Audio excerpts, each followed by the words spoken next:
Okay, come out.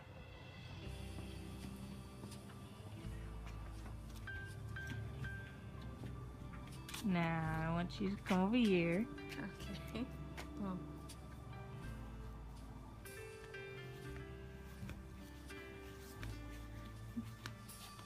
You're on punked. No. And I want you to look right there.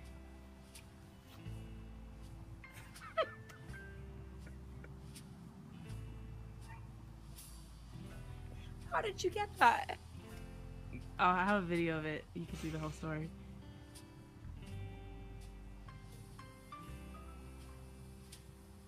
Every time I drive by, Delmar always would say, I'm gonna go back and get that rock. Alright, take 3. 3.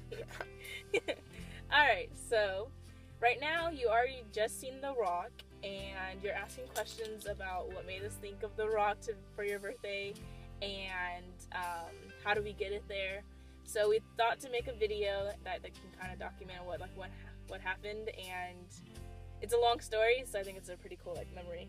So first step, I went to the house about 1 month ago, and I went on a Saturday, and it was kind of like during 1 or 2 o'clock, and I was like, you know what, dawned on me, I should go talk to the lady about The Rock. So I go and knock on the door, and no one answers, but it totally looks like nobody lives there. So I'm thinking, maybe it's abandoned or whatever.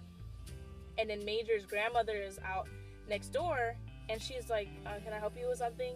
And I tell her, like, oh, I used to live here, and she remembers me and Albert and you guys. And so then she tells me that a lady lives there. So then I'm like, okay, I'll just have to come back a different time, and I'll make sure to bring Anthony with me, because I thought I could take The Rock. So then the second time, step 2, I went to the house with Anthony, and it was about 5:36. What time? Like 5:30. So we purposely pick a time that somebody would be home after work. So we knock on the door, and it's a lady, and I would say that she's about 33. Yeah. She seems like a nice lady, and so we tell her, can we have this rock? Pretty much, I used to live here. It's a long story. Can I have this rock? And so she kind of looks at us strange, and she's like, well, I'm not the owner of the house, so I gotta call her. I'm like, okay, that's fine. She calls the owner on the house, and it's apparently a sober house, so she just works at that house, and the person that she works for doesn't own the house. And so she calls her, and the lady is on the phone with her, and she says, her name is Vicky? I don't know her name. We're gonna call her Vicky, because it was something like that. So she's on the phone, and so she's like, tell him Valerie. Valerie. Yeah. So the owner was like, she was like, no. And so then Valerie said she said no to us, and I'm kind of like, what? Like, it's just a stupid rock. And so then she's like, do you want to talk to her? I said, yeah, I'm gonna talk to her. So I'm on the phone with the lady and the owner, and I was like, I used to live here, and my uncle just passed away, so gift to my mom. I wanted to get the rock because they went all the way on this trip and got this rock together, did this snap. And so then she's kind of like more like understanding why we want the rock in the first place. So then she says, well, I'm not the owner of the house. I have to contact the owner. But leave your name and your number, and I'll call you when I find out. So I'm like, that's fine. So then I give the phone back to Valerie, and she's like, she hangs up. And so then she's like, well, she wants me to get your guys' information. I said, that's fine. So I give her my information to Valerie, and then I was like, well, can I have hers? Because I'm going to follow up in a week if she doesn't call me back to make sure I can get the rock. And so then she's like, well, I don't want to get in trouble because that's my boss, so I'll give you my number and you can call me. And I was like, okay, that's fine. So I give her my number, and so me and Anthony leave. And so me and Anthony were just like, okay, you know what? They don't call us in a week. We're going to go steal the rock anyways. This is stupid. It's just a rock. So, about 15 minutes after? I don't even think it was that long. It was like 8 minutes.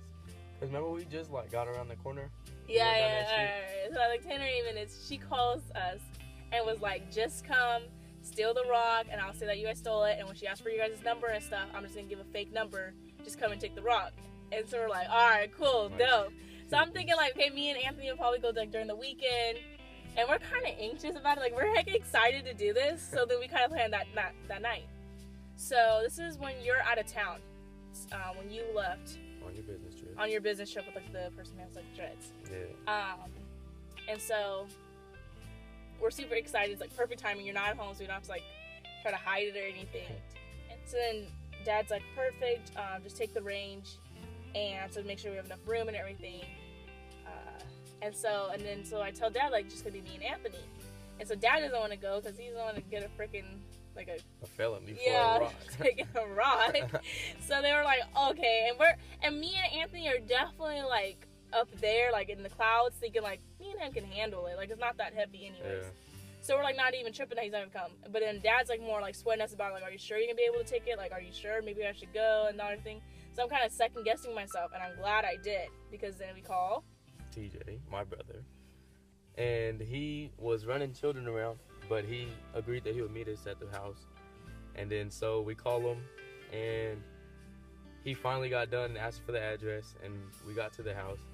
And then all of a sudden, my sister's boyfriend called us and is like, I'm by the house, like, where you at? And I was like, what? I didn't call you, I called TJ. And then he was like, nah, he told me to come too. I was like, okay, that's fine. And we're like super lucky because we definitely need all three. So then instead of meeting like right in front of the house, of course, we park our cars, you know the end of the reservoir that we used to play at? Well, that's where we like parked it at. There's like a tree, I think a cherry tree or some kind of fruit tree right at the end. And so we park right there, and then they park their two cars. So that all four of us can just ride in one car. I'll hurry up and pull off, and then I'll make a U-turn or whatever and then go back to the cars. So I tell Rob when he gets in the car, what is the history of the rock? And he's like, that's pretty dope. Like, it like sounds really cool. And then TJ gets in the car. And so we're excited. Like, we kind of come with a plan. Hurry up and pick it up. Make sure you be quiet. And then get in the car. And just put it in there. And I'm going to drive off, right? You didn't say that. So, and now we're in the Range Rover. So then we pull up. And one thing we did not think about is that when we open the doors, the lights will go off. And it's extremely bright in that car. Super bright. Like literally this bright that's going like off right now. So like we open the doors, and now Anthony drove because we were under the impression that we were gonna go in reverse into the driveway, throw the rock in the trunk, and then drive that way. There's two cars parked in the driveway, so we had to pull up to the side, right in front of the mailbox. So Anthony pulls up, and so then I hurry up and get into the driver's seat, and so all three of them get out of the car. And then you can kind of tell. Yeah, and then so we go and like we're like looking at the rock, trying to size it up and see like how we're gonna pick it up. And then my brother, who's like 5'10", he's a cool little weight, and then he tries to pick it up, and he's like, ooh, like, nah, we're gonna all have to do this. And we're like you're just weak. Hold on, let me and Rob do it. So then me and Rob like go down, and we kind of like lift it up a little bit. We was like, man, this rock hecka heavy. Like, how did her and her brother pick this big old rock up? Like, it's hecka big. So then finally, me, TJ, and Rob, we finally like size it up, and then we get it. We pick it up, and we're like scooting all the way to the car. It was so funny, and we was like talking hecka loud. We didn't hear, super loud. We didn't hear Jenny say, "Be quiet." But you would think it'd be common sense when stealing a rock to not be loud. First of all, that's like common sense. We just like, okay, so we're like going to the rock. So they're all skidding. Now I'm under the impression like we thought this rock was going to be super light, and they're struggling. Like, no way me and Anthony would have been able to grab that rock. There was 3 of us. 3 big dudes picking that up. And me and her was not going to be able to do it. They're skidding. Hurry up in the car, and then it's like, they all get in the car, whatever, close the door, and I see that she's like poked her head out, but I can kind of tell it was her because she like smiled about it. I don't think she like tripping, but then she just closed the door, and I heard him like speed off, and then like I heard him like go to like around where like the apartments are at, and then go back to the car. So then that's like the first, okay, but now we also have to bring it home. We forgot about taking it out. So then we drive home. Unfold the blanket, because we laid the blanket down in the trunk so it didn't mess up Shahid's his trunk and stuff. So we like unfold the blanket, trying to figure out how we gonna get it from way back in the trunk to over the tail bed to over to where we at so we could hold it. And it was hecka heavy, so then we scooted along back over to the flower bed. Yeah, so we could hide it for you. And so it was pretty funny because it was like 10 o'clock we're doing this. Yeah, it was pretty late. We felt like real robbers though. For a rock. Yeah. Privileged kids still rocks. With Range Rovers though. Yeah, with Range Rovers.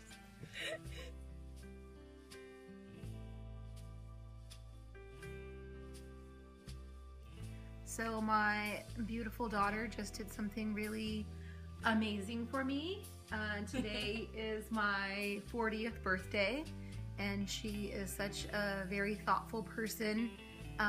She brought a piece of my brother back to me.